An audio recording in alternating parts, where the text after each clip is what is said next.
The Lord be with you. And with your spirit. A reading from the Holy Gospel according to Matthew. Glory to you, O Lord.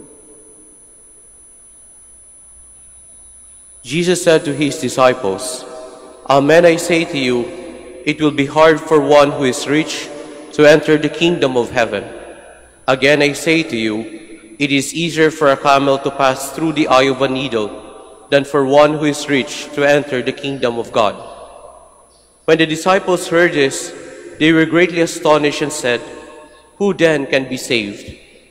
Jesus looked at them and said, For man this is impossible, but for God all things are possible. Then Peter said to him in reply, We have given up everything and followed you. What will there be for us? Jesus said to them, Amen, I say to you, that you have followed me in the new age, when the Son of Man is seated on his throne of glory, will yourselves sit on the 12 thrones, judging the 12 tribes of Israel. And everyone who has given up houses or brothers or sisters, or father or mother, or children or lands, for the sake of my name, will receive 100 times more, and will inherit eternal life. But many who are first will be last, and the last will be first. Brothers and sisters, the Gospel of the Lord. Praise to you, Lord Jesus Christ. Please be seated. Magandang umaga po sa inyong lahat. Welcome po sa Minor Basilica of Our Lady of the Rosary of Manaoag. Kung tatanungin niyo po ako kung ano po ang dahilan kung bakit mahirap piliin ang bokasyon ng pagsunod kay Kristo, isa lamang po ang madalas na pinakadahilan. There's full of uncertainty. Marami po uncertainties. Take for example, yung question in the gospel today.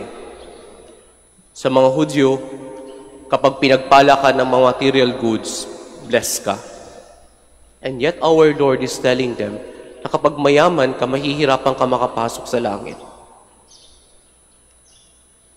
Interesting po ito, kaya siguro po yun yung dahilan kung bakit maraming taong gustong sumunod kayo sa ating Panginoon, pero paurong sulong. Hindi makagawa ng desisyon.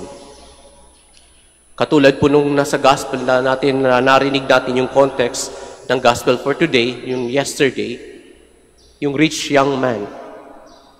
Nung nalaman niya that he has to give up everything to follow the Lord, umatras siya. And most of the time, this is the same case. Kahit sa panahon ngayon po. Yung tanong actually ni Peter is something tinatanong din po ng lahat ng sumusunod sa ating Panginoon. Nung sinabi ng San Pedro, We have given up everything and followed you. What will there be for us? Ano ba mapapala namin dito? Binigay namin lahat, sinuko namin lahat, ano ang mapapala namin dito? Alam niyo mga kapatid, sometimes it is the one that creates a lot of doubt in each one of us.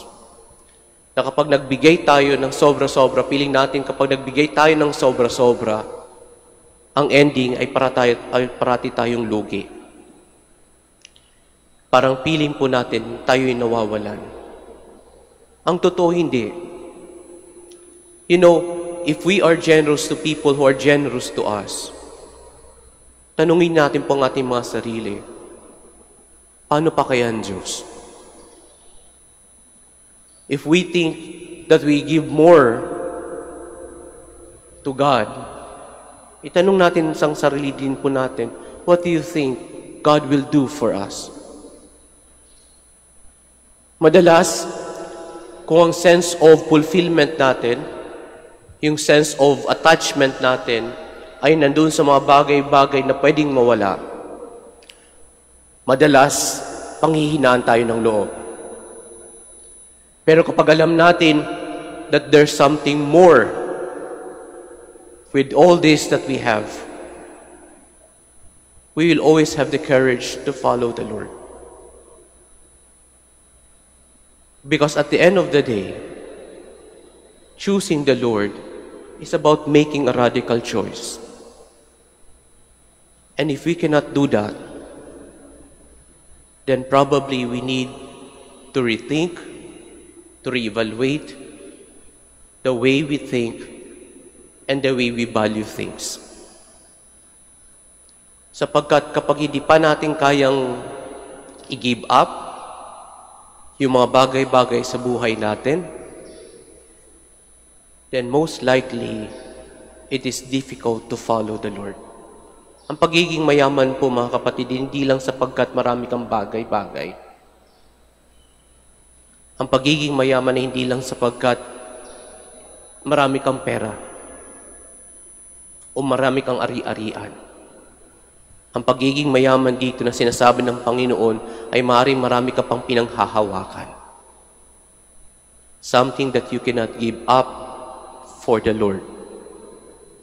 At anumang bagay na iyon, anything that obstructs us from following the Lord is most likely yun ang tinatawag na riches sa atin. Kaya nga siguro mga kapatid, this is something that we need to evaluate and reassess in our life. Alam niyo po, struggle yan, lalo na ng mga gustong sumunod sa ating Panginoon. Maraming lumalabas sapagkat hindi nila makita kung ano ang gusto nila sa loob. Simple lamang dapat ang gusto natin when we choose the Lord. It is the Lord.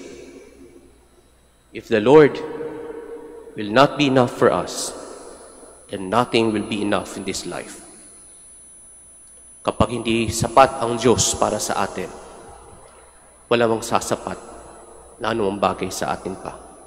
Amen.